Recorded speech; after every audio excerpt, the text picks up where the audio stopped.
Chapter 18. A Great Victory. "The pirate ship's not your property, Mr. Ruffley," Pete said stoutly.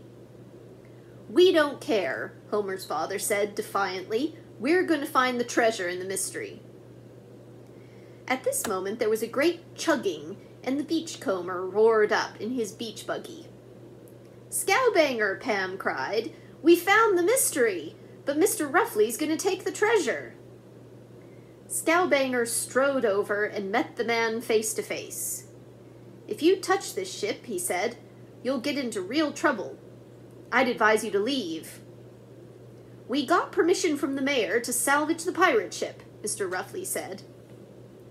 "So have some other folks," the old man told him, "and included among them are these children. Now get out before I go for the police." The treasure hunters looked at one another. Then they began to whisper among themselves. Finally, Mr. Ruffley turned toward Scowbanger, shaking his fist. "We'll leave now, but we'll be back. I'm going straight to Mayor Harper." The children were worried. Suppose they had to give up looking for the treasure everyone thought was on board the Mystery. Holly mentioned it to Scowbanger. "Now you stop worrying," he said. "The mayor's not going to let anybody take it away from you. The Ruffleys won't be back." They weren't. As a matter of fact, the Hollisters never saw them again. But plenty of other people came. The children's mother, Aunt Marge, and Uncle Russ had hurried to Frog Rock to see how the children were making out. "Why, this is amazing," Mrs. Hollister said, and the others joined in praising them. Meanwhile, Scowbanger had hurried to town and brought the mayor and the other councilmen back with him. "I say the Hollisters are the rightful ones to dig for any treasure on this ship," he said. The men talked a few minutes, then Mayor Harper announced, "We agree. Anything that is not part of the ship itself belongs to the treasure hunters." Of course, he laughed. Seagull Beach wouldn't mind receiving part of it. "And we'll give it to you," Pete spoke up. By this time, word had spread around town that the old pirate ship had been found. It seemed as if every local resident and summer visitor came to look on. The Fraser boys and Rachel appeared. "We boys would like to help you dig out the mystery," Tom offered. "We brought our shovels," Tim added with a grin. With so many willing hands, the rotten mast was soon uncovered. Though it was worn and rotting, Ricky begged to have it put in place. The old hole in which it had stood was cleaned out, and the mast was hoisted upright. "Now I can be a pirate," Ricky exclaimed, dashing up and down and dueling with an imaginary enemy. Soon part of the interior was cleaned out. A few minutes later, Holly found a small box. When she opened it, mixed in with the sand that had seeped through, were gems of all kinds. "A jewel box!" she cried as the others looked. "Mother, what'll we do with this?" Mrs. Hollister smiled. "We'll keep whatever Mayor Harper thinks would be a just reward to you children for finding the old wreck. The rest will go to the town." Thank you," the mayor said, and the councilman nodded.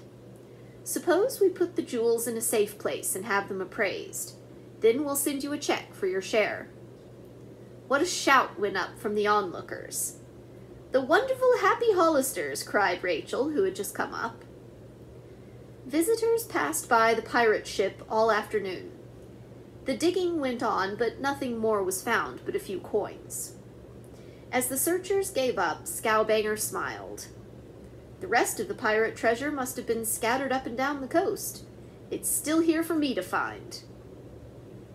What a happy, excited group of children went to bed that night, and the kite-flying contest was still to come. The morning of the 17th dawned bright and cheerful, with a breeze just right for flying kites. A committee of judges arrived at the beach at noon and registered each of the contestants.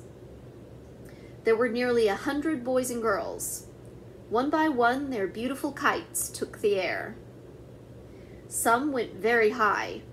Others became tangled. Several strings broke and the kites were lost. Pete's seagull kite flew beautifully. Pam's and Rachel's doll box kite hovered high in the skies, the doll's head bobbing back and forth. As the kites wheeled about the sky, the judges made notes on little slips of paper. Then a man mounted a platform. Holding a microphone in his hand, he said, "We have selected the 3 winners of the contest." It was hard, because the kites are better and more original than ever before. Everybody became quiet as the announcer went on. In the girls' division, the winning kite is the doll box kite, entered by Pam Hollister and Rachel Snow. There was much clapping and cheering.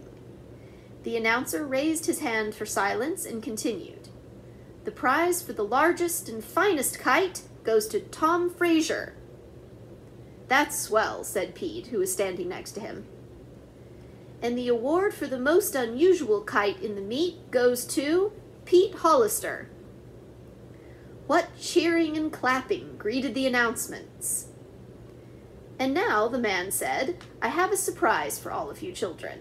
There will be a masquerade party in the basement of the town hall tonight. Prizes will be awarded at that time. The contestants scattered to their homes to make plans for the big party. That evening they thronged the town hall in all kinds of costumes.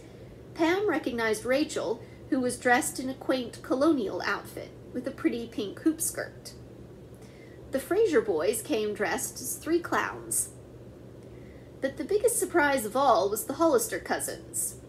They were dressed as pirates, with patches over one eye and skulls and crossbones on their black hats.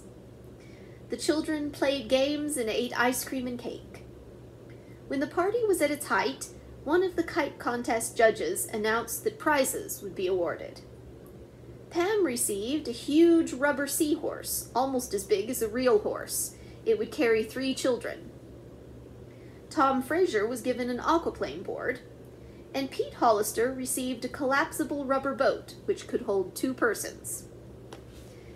The children thanked the judge for the prizes, and after the clapping had died down, the man held up his hands for silence.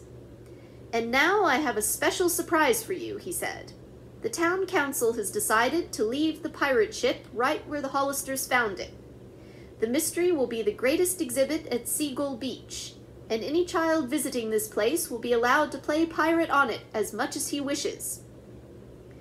3 cheers for the Hollisters, Terry Fraser shouted, and everybody joined in.